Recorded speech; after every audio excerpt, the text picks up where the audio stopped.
Hey guys, heck, welcome back. Today we're going to be reading chapter 6, Percy Jackson, the Olympians, the Lightning Thief, book 1 of the Percy Jackson series. I'm going to have to stop typing that in the description now. Oh, and just a reminder, go check out the description because it's like preppy and it's fun, so go check it out. And Alexa, what time is it? The time is 9:39 p.m. We might be able to get one more chapter in, so that means we'll probably be able to read chapter 7. Okay. Oh, and just a note, this is not related to Percy Jackson, but J-Hope is back. Technically he was back yesterday. Like, I live in the United States, and he lives in Korea, and his military enlistment was in Korea, and they're like a day ahead of us. Technically a day ahead of us. 19 hours to be exact. But yeah. So in Korea he came, like, he was done with the military, yeah. I don't know what, yeah, but today is the 17th and his military release date was the 17th of October. So I think it still counts. Anyways, he had done a live, he went live on Weverse. And what I did for Jin when he went live, I took like a screenshot and then I was like, it's preppy music, and then I put like, he's back or stuff. My phone is not phoning right now, so it's gonna come tomorrow, hopefully. And it's gonna be late, but just to let you know. And I'm gonna also post this tomorrow, but it's the 17th of October right now. And I just want to say J-Hope is back. I'm so happy. But anyways, let's get to reading, because that's what we're here for. Okay, so... Oh no. I went past the chapter. Chapter 6. I become Supreme Lord of the Bathroom. Once I got over the fact that my Latin teacher was a horse, we had a nice tour, though I was careful not to walk behind him. I had done some pooper scooper patrol at Macy's Thanksgiving parade a few times, and I'm sorry, I did not trust Chiron's back and the way I trusted his front. We passed a volleyball pit. Several of campers nudged each other. One pointed to the Minotaur horn I was carrying. Another said, "That's him." Most of the campers were older than me. Their satyr friends were bigger than Grover, all of them trotting around in an orange Camp Half-Blood shirt, with nothing else to cover their bare, shaggy hind quarters. I wasn't normally shy, but the way they stared at me made me uncomfortable. I felt like they were expecting me to do a flip or something. I looked back at the farmhouse. It was a lot bigger than I realized. 4 stories tall, sky blue with a white trim, like an upscale seaside resort. I was checking out the brass eagle weather vane on the top when something caught my eye. A shadow in the uppermost window of the attic gable. Something had moved, the curtain, just for a second, and I got a distinct impression I was being watched. "What's up there?" I asked Chiron. He looked where I was pointing, then his smile faded. "Just the attic." "Somebody lives there?" "No," he said with finality. "Not a single living thing." I got the feeling he was being truthful, but I also was sure that something had moved that curtain. "Come along, Percy," Chiron said, his light-hearted tone now a little forced. "Lots to see." We walked through the strawberry fields, where the campers were picking bushels of strawberries, while satyrs played a tune on the reed pipe. Chiron told me the camp grew a nice crop for export to New York restaurants in Mount Olympus. It pays our expenses, he explained, and the strawberries take almost no effort. He said Mr. D had this effect on fruit-bearing plants that they just went crazy when he was around. It worked best with vine grapes, but Mr. D was restricted from growing those, so he grew strawberries instead. I watched a satyr playing his pipe. His music was causing lines of bugs to leave the strawberry patch in every direction, like refugees fleeing a fire. I wondered if Grover could work that kind of magic with music. I wondered if he was still inside the farmhouse, getting chewed out by Mr. D. Grover won't be in too much trouble, will he? I asked. Chiron. He was a good protector, really. Chiron sighed. He shed his tweed jacket and draped it over his horseback like a saddle. Grover has big dreams, Percy, perhaps bigger than are reasonable. To reach his goal, he must first demonstrate great courage by succeeding as a keeper, finding a new camper and bringing him safely to Camp Athlone. But he did that. I might agree with you, Chiron said, but that's not my place to judge. Dionysus and the Council of Cloven Elders must decide. I'm afraid they might not see this assignment as a success. After all, Grover lost you in New York. Then there's the unfortunate faith of your mother. And the fact that Grover was unconscious while you dragged him over the property line. The council might question whether this shows any courage on Grover's part. I wanted to protest. None of what happened was Grover's fault. I also felt really, really guilty. If I hadn't given Grover the slip at the bus station, he might have not gotten in trouble. He'll get a second chance, won't he?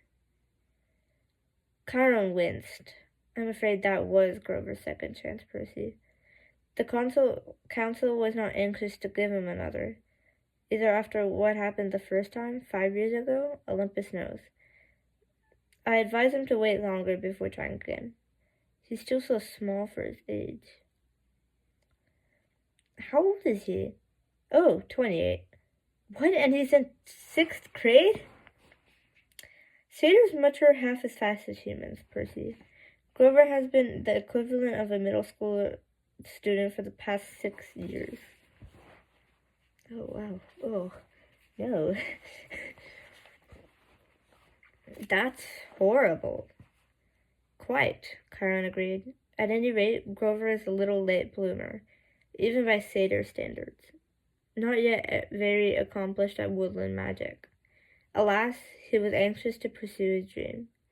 Perhaps now he will find some other career. That's not fair, I said. What happened the first time? Was it really so bad? Chiron quickly looked away. Let's move along, shall we? But I wasn't quite ready to let the subject drop. Something had occurred to me when Chiron talked about my mother's fate. As if he were intentionally avoiding the word death. The beginnings of an idea, a tiny hopeful fire, started to form in my mind. Chiron, I said, if the gods and Olympus and all that are real. Yes, child? Does that mean the underworld is real too? Chiron's expression darkened. Yes, child. He paused as if choosing his words carefully. There is a place where spirits go after death. But now, until we know more, I would urge you to put that out of your mind. What do you mean, until we know more? Come on, Percy. Let's see the woods. As we got closer, I realized how huge the forest was. It took up at least a quarter of the valley, with trees so tall and thick you could imagine nobody had been in there since the Native Americans. Chiron said, the woods are stocked, if you care to try your luck, but go armed. Stocked with what? I asked. Armed with what? You'll see. Capture the flag is Friday night. Do you have your own sword and shield? My own? No, Chiron said. I don't suppose you do. I think a size 5 will do. I'll visit the armory later. I wanted to ask what kind of summer camp had an armory, but there was too much else to think about. So the tour continued. We saw the archery range, the canoeing lake, the stables, which Chiron didn't seem to like very much, and the javelin area, the Singalon amphitheater, and the arena where Chiron said they held sword and spear fights. Sword and spear fights, I asked. Cabin challenges and all of that, he explained. Not lethal, usually. Oh yes, and then there's a mess hall. Chiron pointed to the outdoor pavilion formed in white Grecian columns on a hill overlooking the sea. There were a dozen stone picnic tables, no roof, no walls. What do you do when it rains? I asked. Chiron looked at me weird and said, we still have to eat, don't we? I decided to drop the subject. Finally, he showed me the cabins. There were 12 of them, nestled in the woods by the lake. They were arranged in a U, with 2 at the base, and 5 in a row on either side.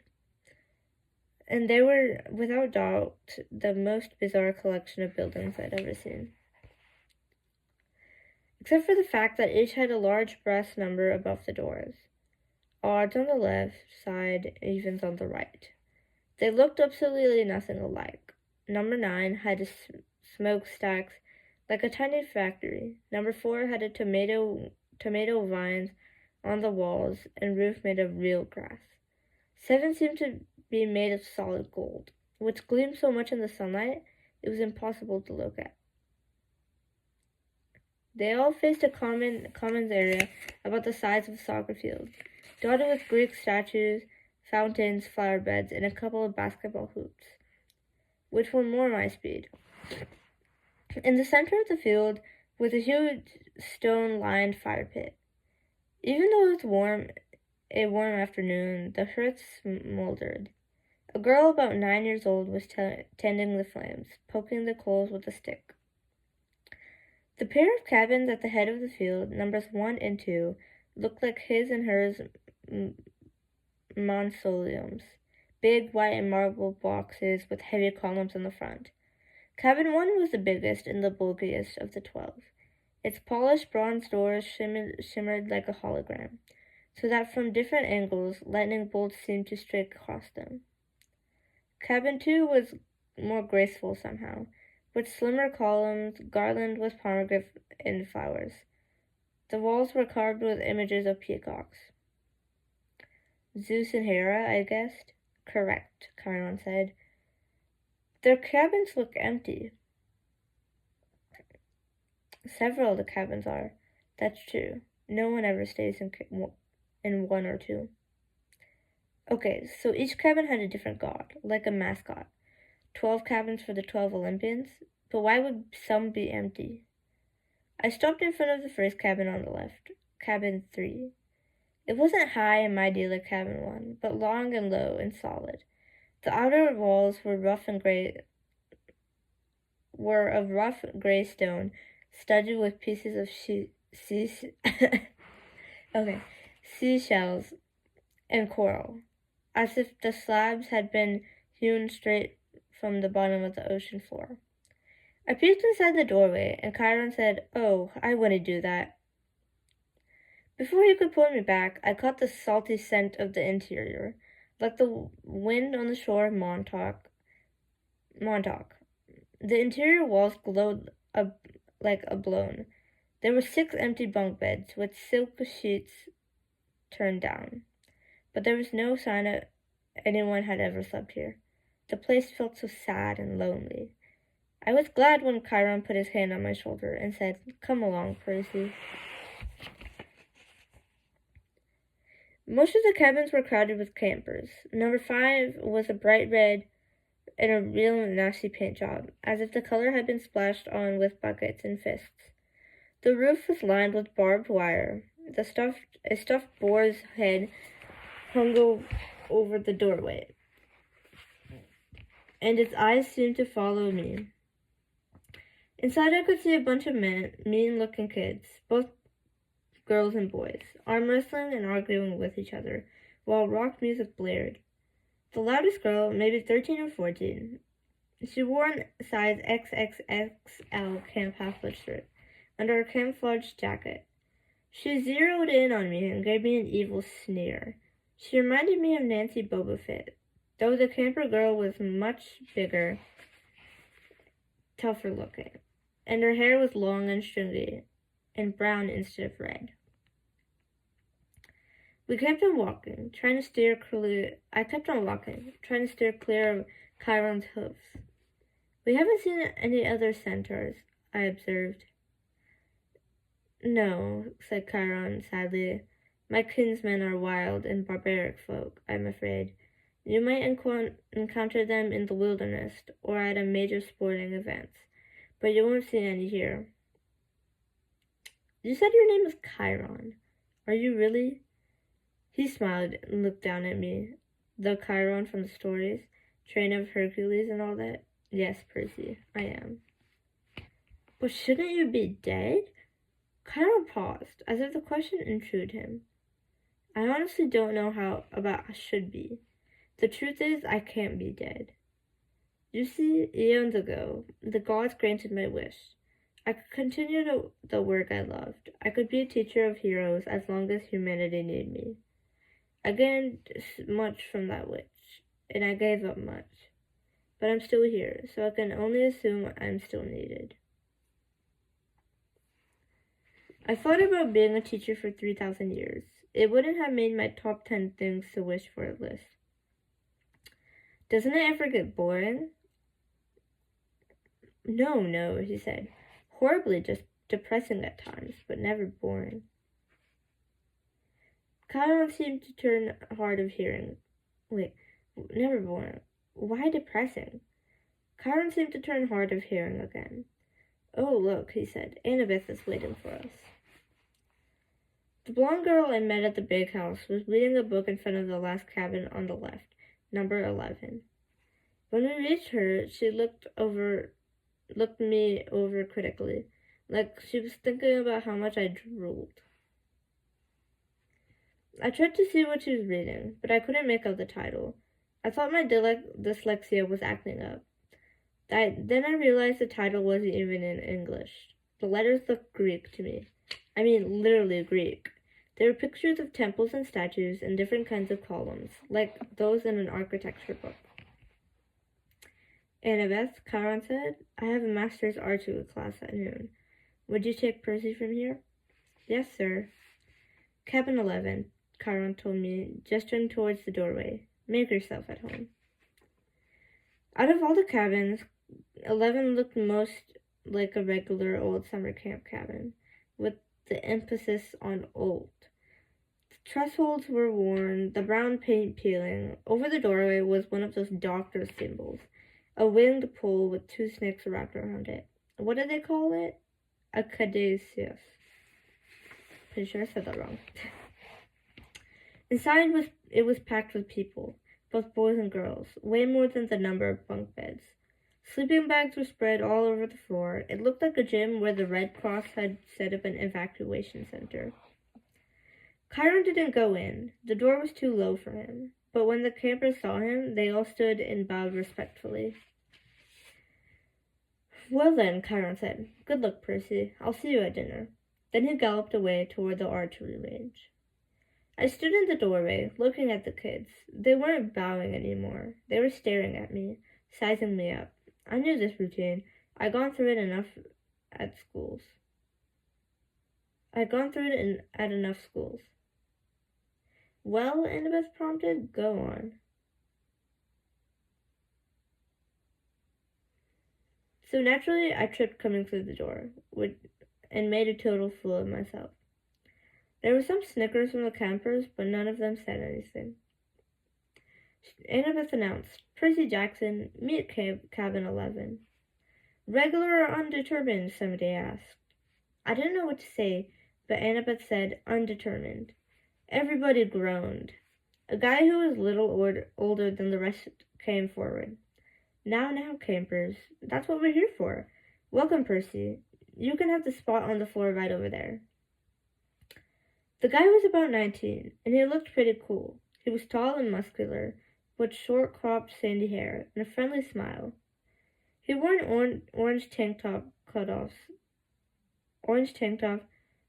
sandals, and a leather necklace with 5 different colored clay beads. The only thing unsettling about his appearance was a thick white scar that ran from just beneath his eye to his jaw, like an old knife slash. "This is Luke," Annabeth said. Her voice sounded different somehow. I glanced over and could have sworn she was blushing. She saw me looking, and her expression hardened again. "He's your counselor for now." "For now?" I asked. "You're undetermined," Luke explained patiently. "They don't know what cabin to put you in, so naturally you're here. Cabin 11 takes newcomers, all visitors." "Naturally we would. Hermes, our patron, is the god of travelers." I looked at this tiny section on the floor they'd given me. I had nothing to put there, to mark as my own. No luggage, no clothes, no sleeping bag. Just a minotaur's horn. I thought about setting that down, but then I remembered Hermes was also the god of thieves. I looked around at the campers' faces, some sullen and suspicious, some grinning stupidly, some eyeing me as if they were waiting for a chance to pick my pockets. "How long will I be here?" I asked. "Good question," Luke said. "Until you're determined." "How long will that take?" The campers all laughed. "Come on," Annabeth told me. "I'll show you the volleyball court." "I've already seen it." "Come on." She grabbed my wrist and dragged me outside. I could hear the kids of cabin 11 laughing behind me. When we were a few feet away, Annabeth said, "Jackson, you have to do better than that." "What?" She rolled her eyes and mumbled under her breath, "I can't believe I thought you were the one." "What's your problem?" I was getting angry now. "All I know is I killed some bull guy." "Don't talk like that," Annabeth told me. "You know how many kids at this camp wish they had your chance to get killed? To fight the Minotaur. What do you think we train for?" I shook my head. "Look, if the thing I fought really was the Minotaur, the same one in the stories, yes, then there's only one. Yes. And he died like a good jillion years ago, right? Theseus killed him in the labyrinth, so..." "Monsters don't die, Percy. They can be killed, but they don't die." "Oh, thanks. That clears it up." "Oh. They don't have souls like you and me." "Oh, well. They can dispel..." "No, they don't have souls like you and me. You can dispel them for a while, maybe even for the whole lifetime, if you're lucky. But they're primal forces. Chiron calls them archetypes. Eventually they reform."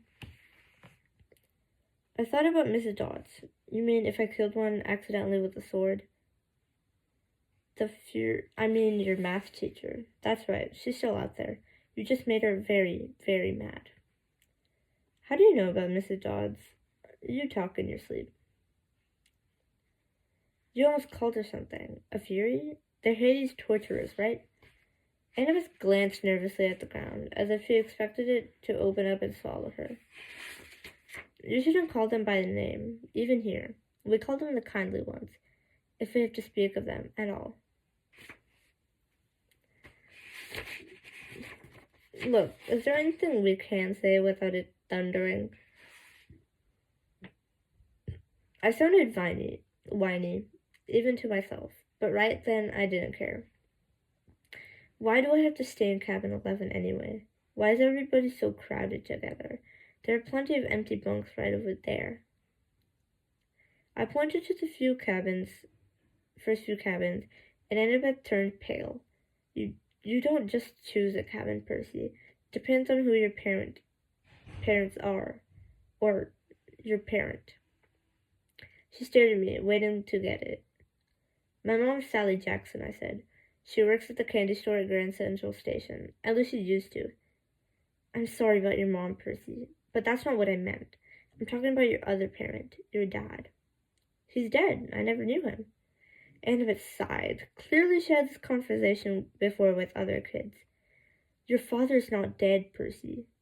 How can you say that? You know him? No, of course not. Then how can you say... Because I know you. You wouldn't be here if you weren't one of us. You don't know anything about me. No? She raised an eyebrow. I bet you moved around from school to school. I bet you were kicked out of a lot of them. How? Diagnosed with dyslexia? Probably ADHD too. I tried to swallow my embarrassment. What does that have to do with anything? Taken together, it's almost a sure sign. The letters float off the page when you write. That's because your mind is hardwired for ancient Greek. And the ADHD, you're impulsive, can't sit still in a classroom. That's your battle reflexes. In a real fight, they keep you alive. As if for the attention problems, that's because you see too much, Percy, not too little. Your senses are better than a regular mortal's. Of course the teachers want you medicated. Most of them are monsters. They don't want you seeing them for what they are. Sounds like you went through the same thing. Most of the kids here did. If you weren't like us, you couldn't have survived the Minotaur, much less the ambrosia and the nectar. Ambrosia and nectar. The food and drink we were giving you to make you better, the stuff would have killed a normal kid. It would have turned your blood to fire and your bones to sand, and you would have been dead. Face it, you're a half-blood. A half-blood. I was riddling with so many questions. I didn't know where to start. Then a husky voice yelled, "Well, a newbie." I looked over. The big girl from the ugly red cabin was sauntering toward us. She had 3 other girls behind her, all big and ugly and mean-looking like her, all wearing camo jackets. "Clarice," Annabeth sighed. "Why don't you go polish your spear or something?" "Sure, Mrs. Princess," the big girl said, "so I can run you through with it on Friday night." Oh, that's a Greek. Oh my god, okay. Arrayus Korakis, Annabeth said, which I somewhat understand was Greek for go to the crows. I thought I had a feeling it was a worse curse than it sounded. You don't stand a chance. We'll pulverize you, Claire said, but her eye twitched. Perhaps she wasn't so sure she could follow through on the threat. She turned towards me. Who's this little runt? Percy Jackson, Annabeth said. Meet Clary's daughter of Ares. Clarice, I don't know. I blinked. Like the war god? Clarice sneered. You got a problem with that? No, I said, recovering my wits. Explain the bad smell. Clarice growled. We got an initiation ceremony for newbies, Percy. Whatever. Come on, I'll show you. Clarice, Annabeth tried to say. Stay out of it, wise girl. Annabeth looked pained, but she did stay out of it, and I didn't really want her help. I was a new kid. I had to earn my own rep.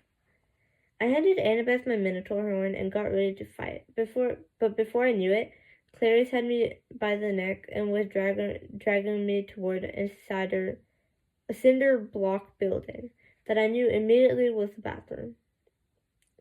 I was kicking and punching. I'd been in plenty of fights before, but this big girl Clarice had hands like iron.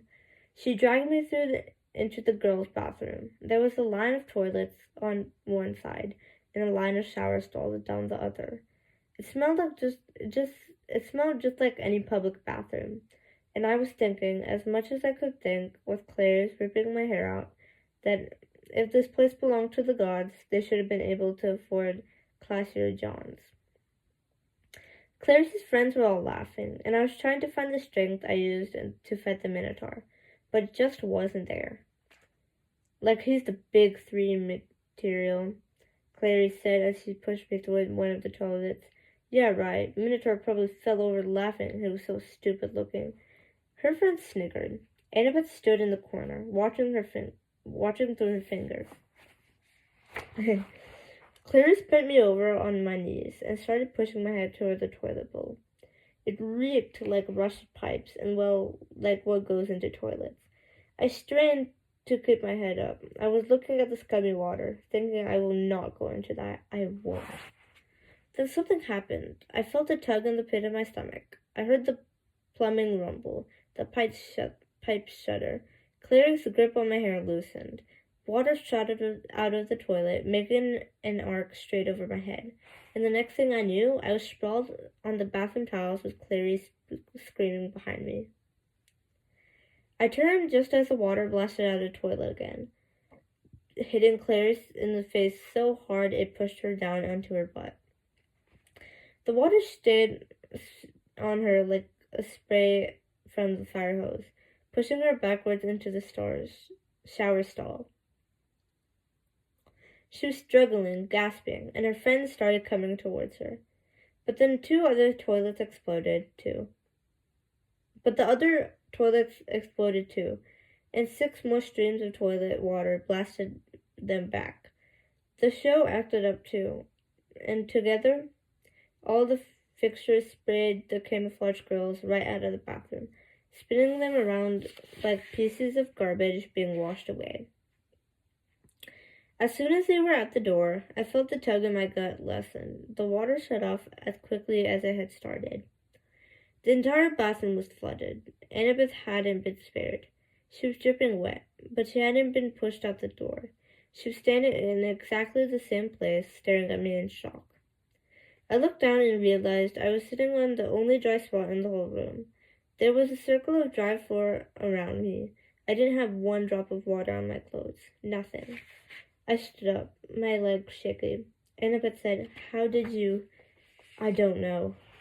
We walked out the door. Outside, Clarice and her friends were sprawled in the mud, and a bunch of other campers gathered around to gawk. Clarice's hair had flattened across her face. Her camouflage jacket was soaping, and she smelled like sewage. She gave me a look of absolute hatred. "You were dead, new boy. You were totally dead." I probably should have let it go, but I said, "You want to gargle with toilet water again, Clarice? Close your mouth." Her friends had to hold her back. They dragged her towards cabin 5, while the other campers made way to avoid her flailing feet. Annabeth stared at me, and I couldn't tell whether she was just grossed out, or angry at me for dousing her. "What?" I demanded. "What are you thinking?" "I'm thinking," she said, "that I want you on my team for Capture the Flag." And that's the end of chapter 6. It is unfortunately too late for me to read another chapter because I have school tomorrow. So yeah, we'll read chapter 7 over the weekend, hopefully. And yeah, I'll post a snapshot of J-Hope's live and make a little YouTube short out of it. That'll probably go up tomorrow, like I said.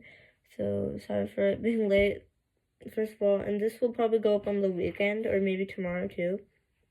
So just a reminder, today is the 17th. When I recorded it, it was the 17th. But anyway, everyone have a good night or day, or maybe afternoon. And yeah, bye.